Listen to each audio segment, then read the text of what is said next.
So those of you out in the listening audience have probably heard the saying, the best laid plans of mice and men, right? Sometimes no matter how well you plan things, no matter how much you try and resolve everything ahead of time and get things set up, sometimes things just go sideways. There's nothing you can do about it, right? You kind of have to roll with the punches. Well, that was kind of the case with our podcast this week. As we were going to taping, we had some technical problems in the studio, and because of that, at certain times during the podcast, you're really not going to get the sound of me and my co-host Dave on the high fidelity bandwidth that you're used to. Fortunately, we were able to sort of salvage things from the recording that was made on the other side of our interview with our guest this week. And so you're going to hear, sometimes you're going to hear our voices, and they're going to be very, very tinny, as if we were coming in basically through a phone, because, well, that's pretty much what we were doing. We were coming through a phone and being picked up by our guest's microphone. Rather than try and fake our way through it or come back in and sort of re-record really artificially trying to cover up the fact that there was this screw up, we've decided to kind of go with the flow. And the good part is that really the person you're here to hear from, our interview guest, came through fine. So hopefully you're going to enjoy this anyway. Please forgive us for the audio quality in certain places. It actually gets cleared up mainly by next week's segment. This was a great interview, and it was so good we kind of split it into two parts. So you're going to hear the first part this week, and you're going to tune in next week, hopefully, and you're going to hear even more from our guest. So next week's episode didn't have quite as many of those problems. So if you can get through this week, I promise it's going to get better. Again, we apologize. And I hope you will stick with it, because our guest is fantastic. Okay, so without further ado, let me go to this week's episode. Enjoy. Please listen carefully.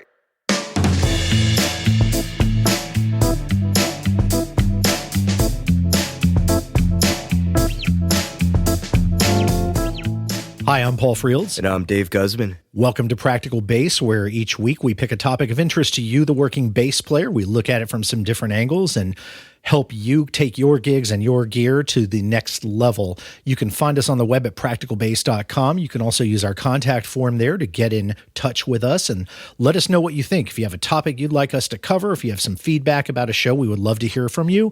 We read everything we get. You can reach us through that contact form or email us at podcast@practicalbass.com.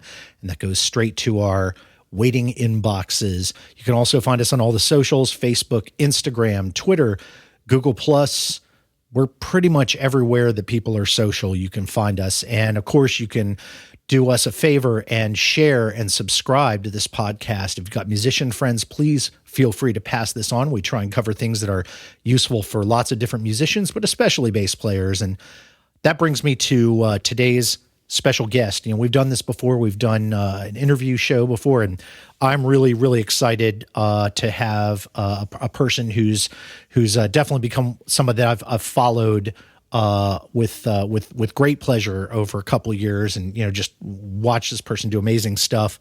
I would say my example, my personal example of a very tasteful and hardworking and learned and also kind and generous bassist. He's got a great YouTube and Instagram presence.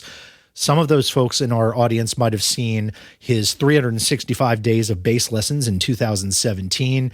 He's been a columnist for online bass website No Trouble. He was recently profiled in Bass Player magazine. He is also notably the first call bassist for Zigaboo Modal East, a drummer from the Meters. Hopefully nobody has to oversell Zig here because he's amazing. And he recently toured with R&B superstar Jody Watley, and he does so much more. I want everybody to give a warm welcome to Ted Gould III, also known as Blyss, B-L-Y-S-S, a.k.a. Brother Theodore. How's it going, Ted? What up? Hey, man, thanks for having me on your show. Yeah, and you're coming to us from the Bay Area From this the Bay evening. Area near Oakland. Yep. And you kind of like move between kind of move between parts of the U.S., right? Because you're NOLA grown. I am NOLA grown. I wasn't born in New Orleans. I was actually born in Wichita, but only because my father was in the Air Force and stationed there. No kidding. But yeah, I was born in Omaha. I lived in Omaha when I was a tiny babe myself. wow. Yeah, man. Yeah. Well, Somebody first sent that few to us. years of life was over in Germany, and parents split up, went back to New Orleans. Left New Orleans in my mid-20s. Came out to the West Coast, and now I kind of go back and forth between here and New Orleans. Yeah. So that means you've been there 7 years because you're 27, right? Exactly. Yeah, exactly. Like this. So, so tell us. So I don't. I guess we're gonna start off with a little bit of sales talk here, and Sure. I hope you will forgive me, but I saw some interesting news just yesterday as we're taping this, which is that you have a project going on under Brother Theodore. Do you want to talk a little bit about Absolutely. Thanks, man. I was wondering when this was going to air. If it's going to air in the that? Right up front. Yeah, Right up front. I just launched a Kickstarter for my record. The website is brotheoproject.com.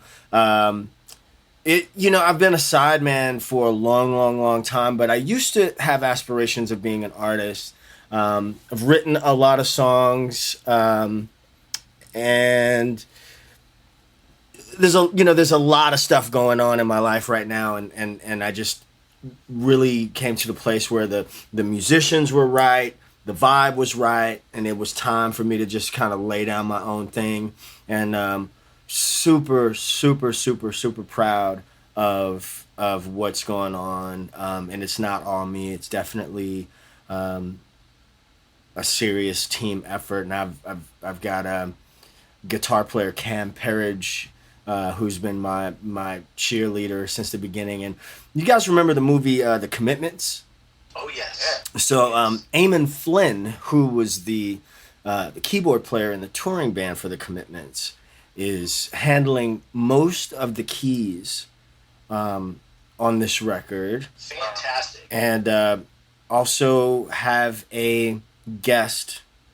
I don't want to give too much of it away, but have a guest from Minnesota, hoping to get that person on the record. It's a mix of New Orleans, Minneapolis, Oakland, and my own voice. And it's funky and it's soulful. And I think everybody's going to dig it. And if they would check out brotheoproject.com, and if they're so inclined to help get it supported and funded, I'd be grateful. And there's some really dope rewards to go along with that. And so this is, it's a great amalgam of the stuff that you do. I mean, it's of the stuff that you grew up on and the stuff that you play now, the stuff you used to play. And, the first cut off that, the 504, I already put my money in it. Yes, sir. Thank you. Single. It was, and it's hot. If you're out there, go find the 504. You can find it on YouTube. There's a link to the Bandcamp site where you can pay for it, and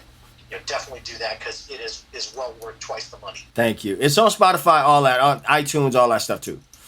It's everywhere online. Yeah, everywhere online. Hey Ted, I'm curious. I love one of my favorite things is when bass players take the lead on songwriting, right? Mm-hmm. And because it comes from a certain angle, it's really deep rooted in on the bottom end, and it just once it gets melodic, it just it just sails. Mm-hmm. You your process for that, or are you actually do you have files of stuff that you recorded, thoughts for this, or is it just pretty much it's all in the moment? Interestingly enough, there are the tune that we're working on right now that I just can't wait to unleash is called Inside My Groove, which is stylized.img, like the file name, file extension.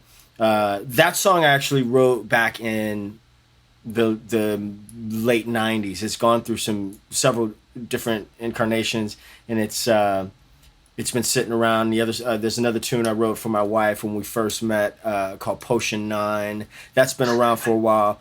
The 504 came up, quite honestly. I was walking and I had the bass line in my head and I hummed it into my voice, my recorder on my phone, and I sent it over to my homie who's also from New Orleans, Nate Cameron.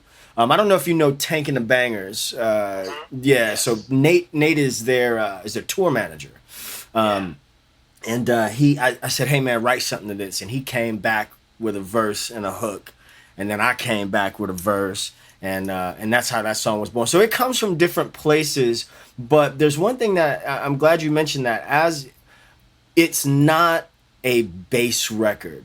Potion 9 is instrumental. That's the only instrumental so far on the record, but there's already a Jocko, there's already a Marcus, there's already and I'm not that guy anyway. You know what I mean? I'm more interested in songs and that's what one of the things I'm really proud of. It's not a bass player record. There's not a ton of I think there's some mighty fine bass playing on it. But I can vouch for that. Yeah, but other than that, there are great players out there. I tend to be one of those people, like, I can't listen to like a whole album of bass improv, basically. Sure. Like for me, it's all about the song, and that was one thing that I really loved about the 504. I mean, immediately was like, oh, Tower of Power, I'm right there, right? Mm-hmm. And it's all about the song. There's an arrangement, Mm-hmm. there's a tightness to it. Mm-hmm. Love that. I heard the arrangement you did of Allison, Mm-hmm. which was beautiful. I love that song. Loved it for years. It was a great fresh take Thank on you. an old song that I love. And I heard the one that you did on that piano. It was like The Space Between. Piano with some fame. The space between. Yeah. So yeah, really looking forward to this album. So again, I think to our listeners, definitely go check out brotheoproject.com and do a little bit for fellow bass players out there working the trenches. I sure do appreciate it. Yeah, and so let's talk. That is not the only thing going on, though. It's not just the playing, but you're also a regular teacher. Mm-hmm. I think I ran into you. I think we got connected. I want to say it was like probably 2016 at some point. You corrected my my faux pas on "Can't Stop the Feeling." What? Yep, and it was cool. It was cool, man. It was cool. Yeah. Yeah, it was. Yeah, and we Ted and I we kind of just exchanged some Facebook messages. I was telling Dave before we got started. I said the way that I got. The way I guess I got connected to you is I saw some comments that you were making. It was probably some, there was an online, it was a Facebook group or something, and there was just a way that you had about commenting on something that was of interest, and it was wise, but it was gentle, and it wasn't like in your face. Mm-hmm. There's a lot of people out there who want to score points. They want to be hostile, or they want to, they just want to, I don't know, start drama or whatever. Mm-hmm. And I love the fact that you had a very teacherly view, right? That, hey, there doesn't have to be one right answer, but here's one thing you can look at. Mm-hmm. And I just thought when I looked at that, I'm like, this is kind of a kindred soul Mm-hmm. in terms of, it's not about right or wrong. It's about kind of thinking about what's right for you, making your own decision based on what's coming from inside. Mm-hmm. And I really like that.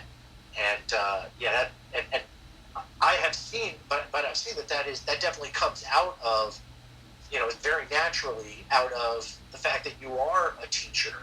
And you talk to us a little bit about what your teaching gigs are like. Man, thanks for. This is the washing your car portion of the show. Look, man, I don't. There's nothing romantic about what I do, right? At the end of the day, I push a piece of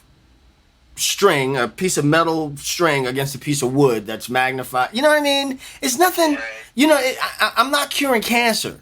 You feel what I'm saying? So I shouldn't come off. And some people will be like, "Oh, well, you make people happy with me." That's fine. That's fine. But, I'm a worker bee like everybody else. Yeah. And I don't mean to get on a soapbox or whatever, but there's like, I'm gonna just say this, and I'm gonna try to say it delicately without getting in any trouble. There's a well-known bass educator who I like a lot, who I think has super valid points, right?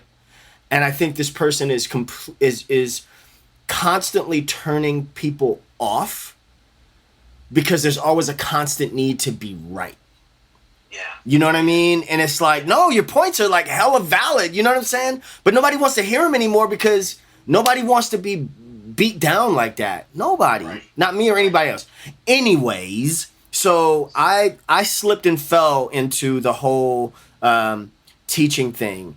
I went to school. I went to college late in life.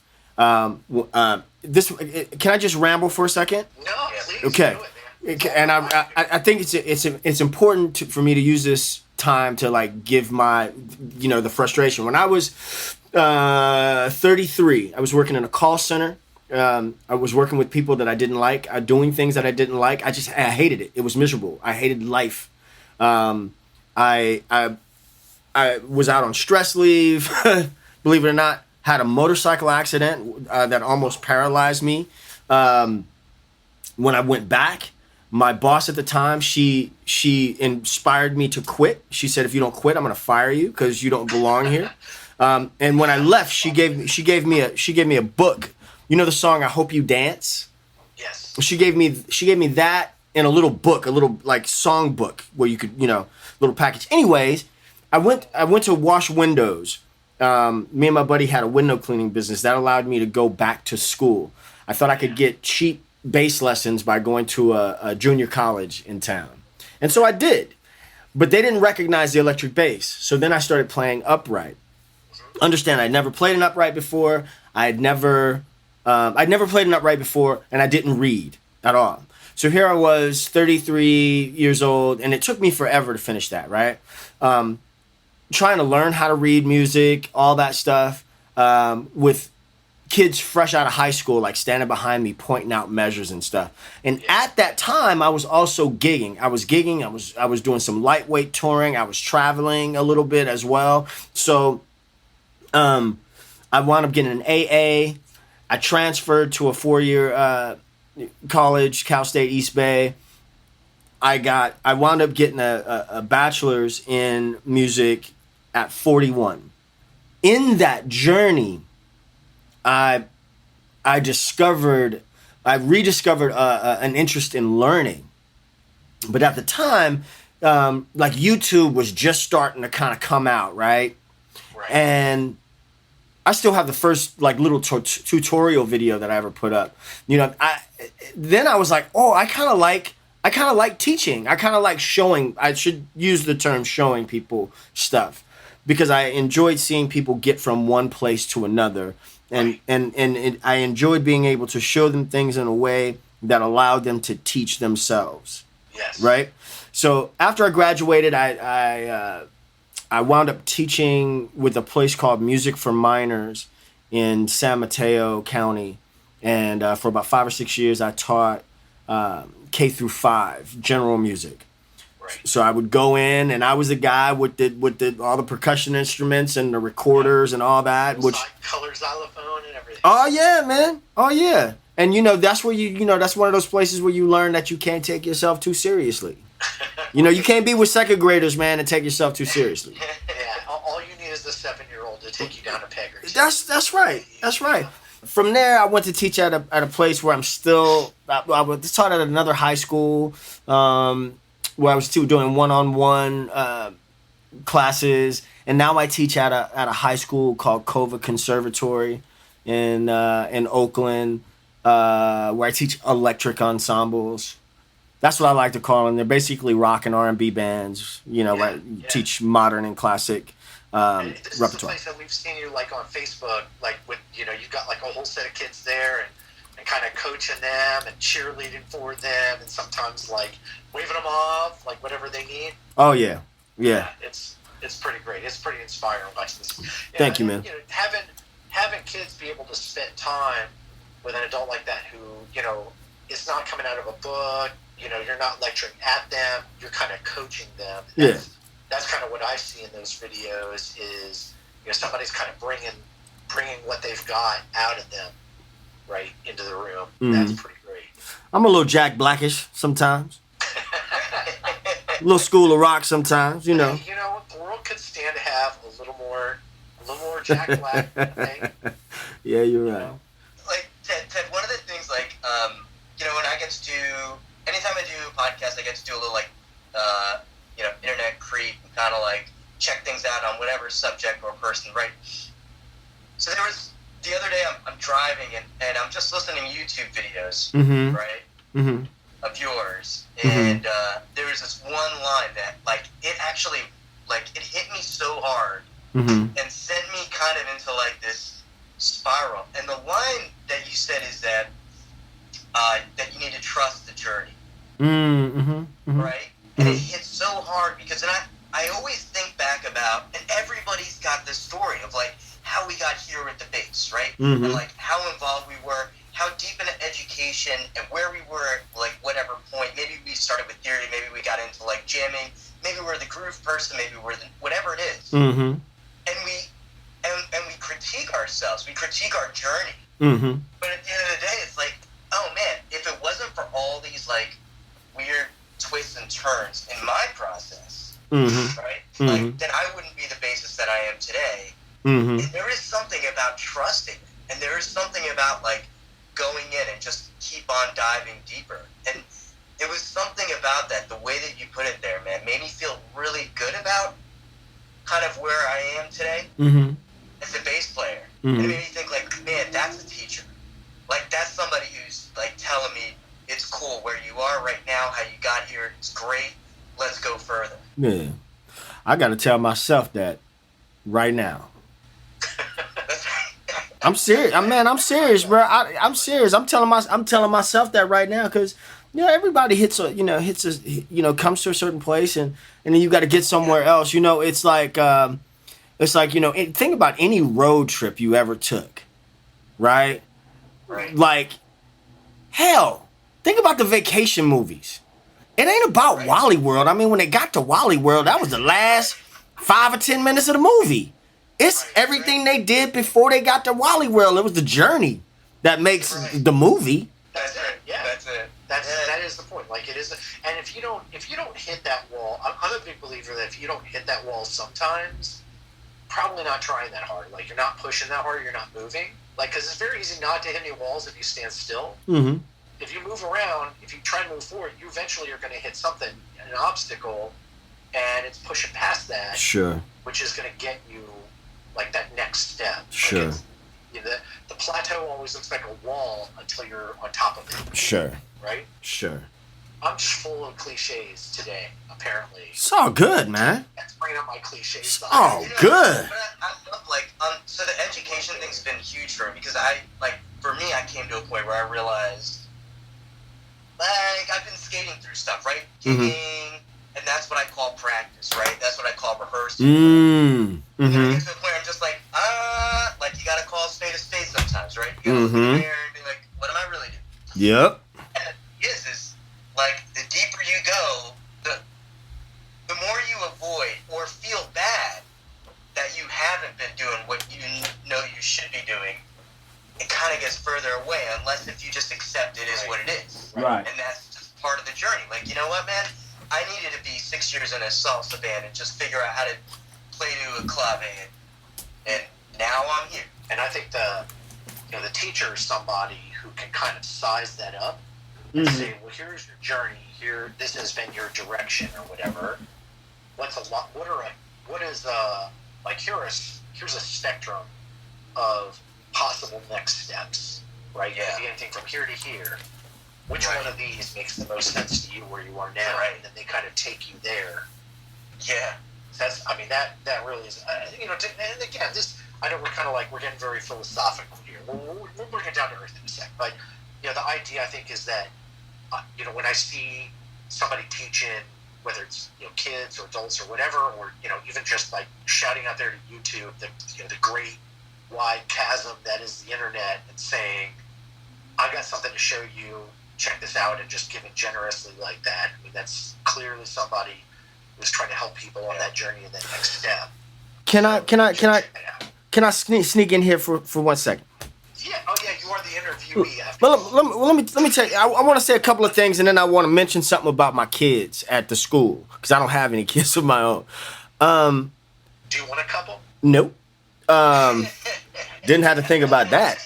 Never worked. That Like right away. that ship has sailed, my friend. So, first of all, I think that I'm a good teacher, and I think that a good teacher is always kind of reevaluating, what it's like to teach and what good teaching practices are. I think, but I think that it is a sign of a good teacher to be honest with people in saying, stop looking for this thing, whatever this thing is, to show up in your playing. You're not going to play that on a gig.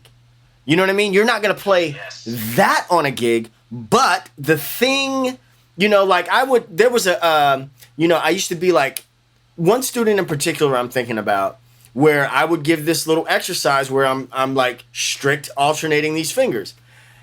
And the guy wants to learn how to play What Is Hip. I'm like, you are never going to play What Is Hip. Never. It's not going to happen. So I have to be honest with you. The etude that I'm giving you to help you out with these things, I had to remind myself the same thing when I got my degree not playing electric bass. I got my degree playing classical upright bass. A lot of people don't know that. But I was like a kid with a giant violin.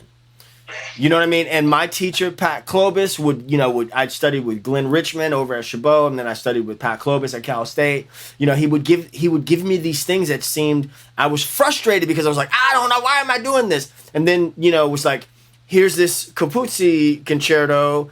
Here's why you were playing that thing. But from that, I was in New Orleans for 2 months, and I came back. I missed the first 2 weeks of school this year. Now, one of my processes that I do at the beginning of the year is I get together with the kids, and I'd like to have them in on picking the repertoire for the year. So we're together, and we start calling out songs, and we list them on the board, and blah, blah, blah.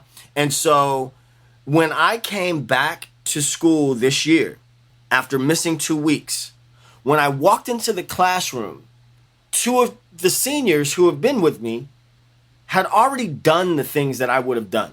They had already listed, they already had repertoire picked out and all that stuff. And I almost cried because I was like, this is why. This is why. Yeah. And I teach at a school, man, where these kids are not going to be, I'm tangenting a little bit, I know. These kids are not going to, some of them may go on to be musicians. Some of them may be, may have music in their lives as an outlet, as a hobby or whatever. Some of them aren't going to do music at all, and that's fine. But if they learn the value of teamwork, if they learn the value of how to get from point A to point B. You know what I mean? That's kind of, I'm there showing them stuff, and music is just the sneaky vehicle to teach other stuff. And there's multiple dimensions going on, right? There's responsibility, there's teamwork, there's how do you deal with problems when they happen. Yep. There's so many things that you deal with in ensemble playing that all of them are going to teach you.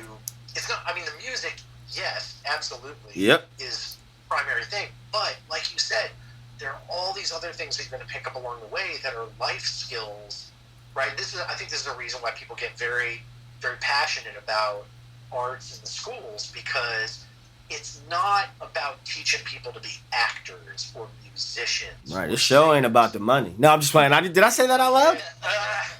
That was my outside voice.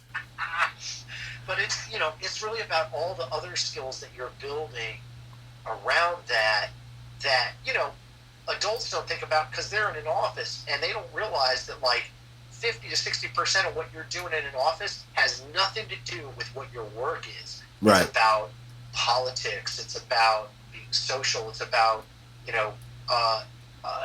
having a healthy, constructive debate about things, about how to do things. Yeah. Learning how do you heal problems. get people to work together. There are all these things that you do that have nothing to do. Like if you're an accountant, you know, most of your job is not account. I mean, maybe it is. I would hate to be that person. Like, Sure. If you go in and 100% of your day, every day you do accounting, I would say I'm very sorry for that person. I hope I don't piss off any accountants in the audience. But that's, you know, like we've got like maybe part-time base playing accountant. Sure. I don't know. If you're out there, I'm really sorry. Hopefully that's not you.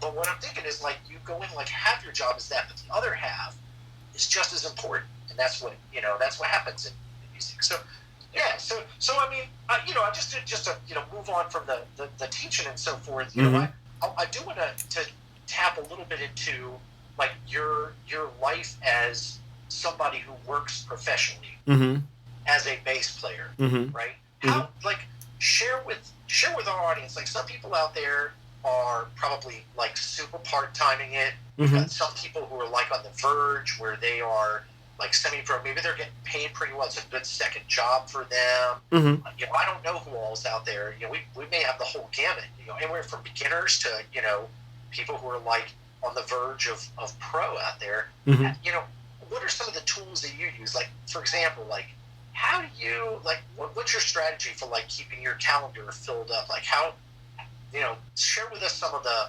techniques or skills that you use for that. You know, it's a little bit different now because a lot of the work that I get is word of mouth, and it'll be, you know,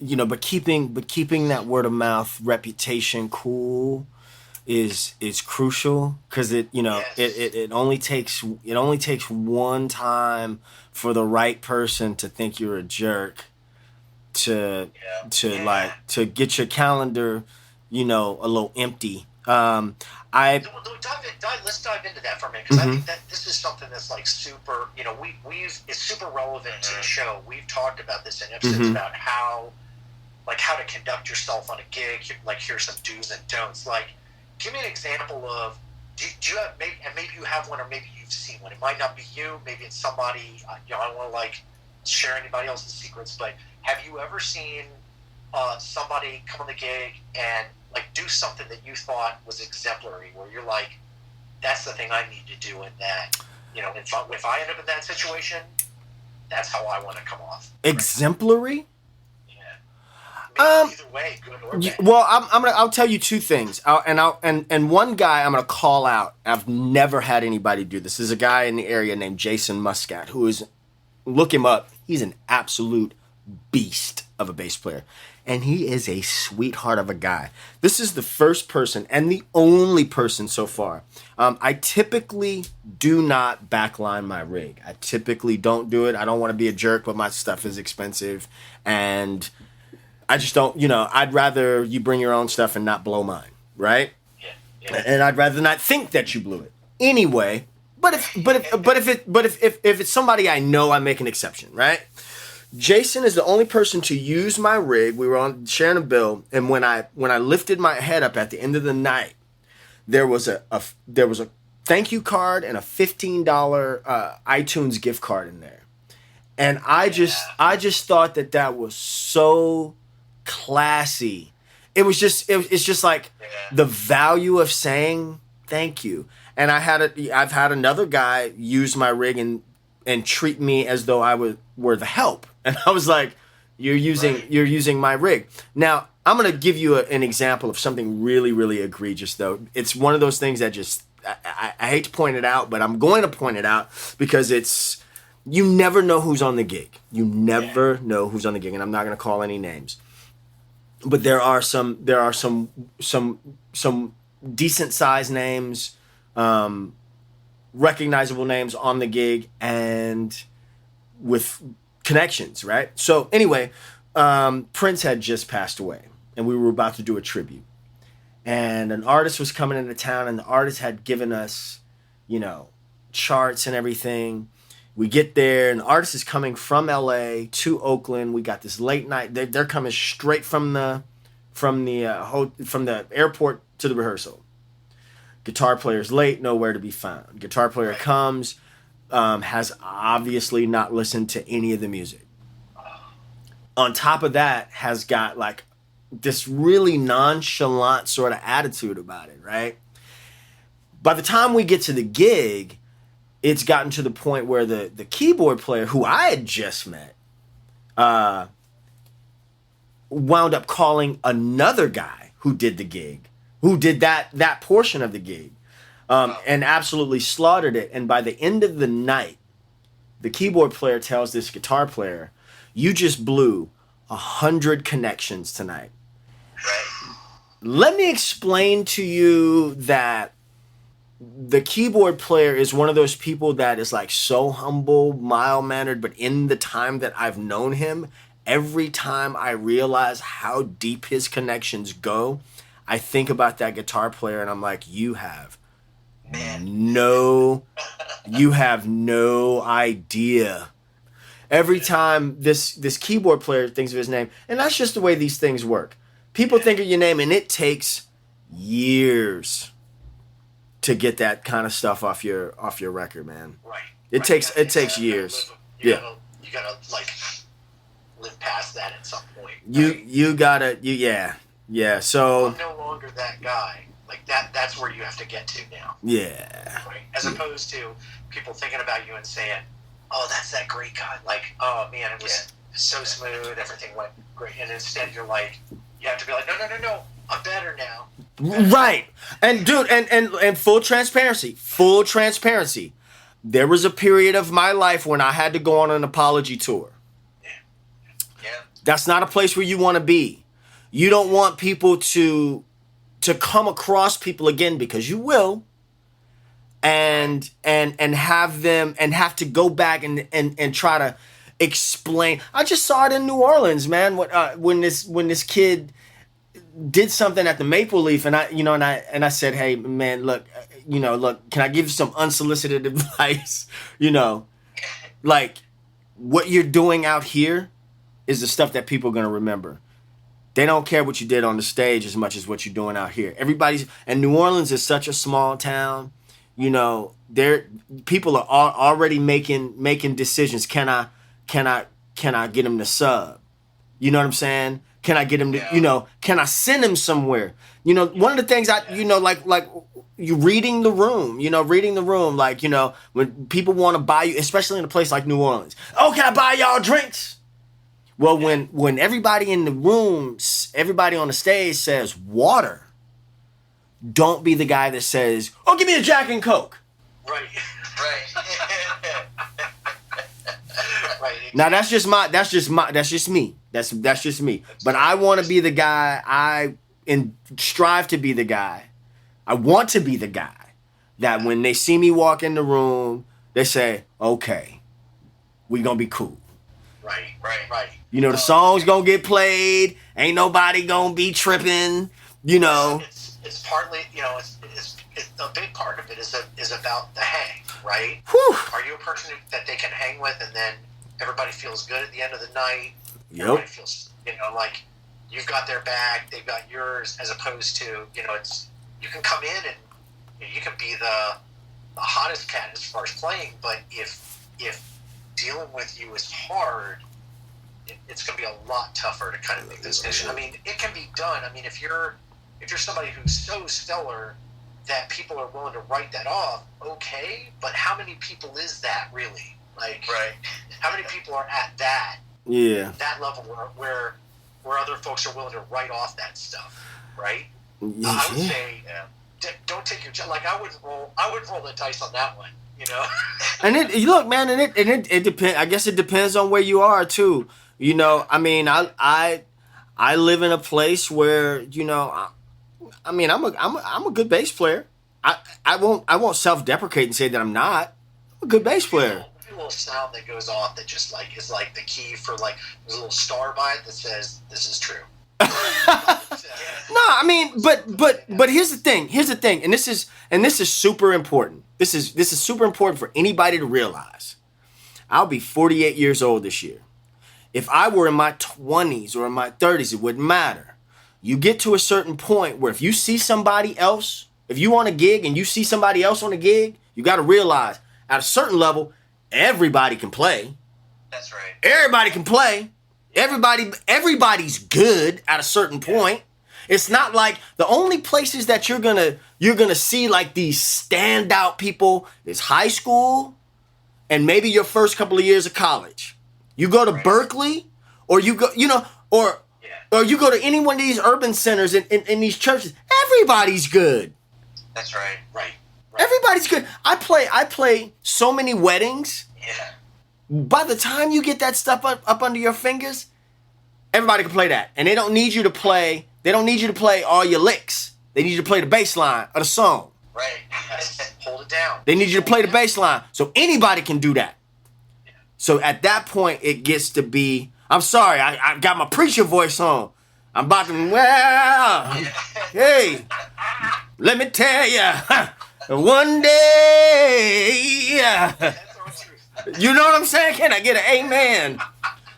If the music thing don't work out, I'm going into comedy, fellas. We got your next career. We're plotting it out. Yes, Lord. Yeah. Oh man. Have you so at a certain level, you're getting calls, and some of these calls are from whether it's somebody who's big regionally or someone who's a national or something like that. I mean, obviously, you care about having your reputation or your resume out there to some extent, right? It's good that people know this guy's bona fide, right? Sure. He's for real. Have you ever run into an issue where, because I've heard other musicians tell me this, they've run into problems where other people make assumptions about what their calendar looks like or what their requirements are for a gig or something like that, and they miss out on some gigs that they would love to, just have like stocking stuffers of these gigs to round out their calendar. Has that been a problem for you? Have you ever run into an issue where you like run into somebody and they're like, oh, I figured you'd be busy? And Yes. yeah. So how do you deal with that? Like what is this? I think this is a good practical piece of advice. Like, what's a gracious way to deal with that where people don't feel? First and foremost, man, I treat every gig the same way. I don't care if it's Zig, if it's I used to get caught up in names and blah blah blah. Those people, I don't care who it is. Every gig is the same. I'm gonna learn the material. Yeah.